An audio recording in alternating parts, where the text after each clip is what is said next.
Hello বন্ধুরা, কেমন আছো তোমরা? সবাই ভালো আছো আশা করি। আমিও ভালো আছি।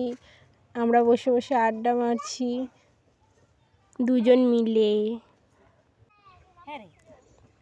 বাইরের দিকে যাচ্ছি আমরা ঘুরতে, একটু মাঠের দিকে। আমি আর আমাদের এই যে ঢেবলি রাস্তাটা দেখতে পাচ্ছ তোমরা। গরু আছে বাঁধা সামনে, আমার ছেলে পিছনে আসছে। খুব হাঁটছি রোদের মধ্যে।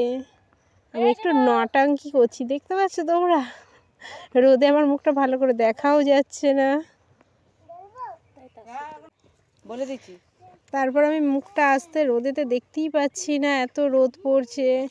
গাছের দিকে যাচ্ছি, তোমরা দেখতে পাচ্ছ। এই গাছের নিচে এসে দাঁড়িয়ে পড়েছি। এই যে দাঁড়িয়ে আছি, কিছুই বলছি না, আমার ছেলেকেই ডাকছিলাম। দেখতে পাচ্ছ কিছু বলছি না, শুধু তোমাদেরকে দেখাচ্ছি আমার মুখটা কি হয়েছে। বাবা দেখো, আমাদের ভাগ্নিটাও এলো আমাদের পাশে।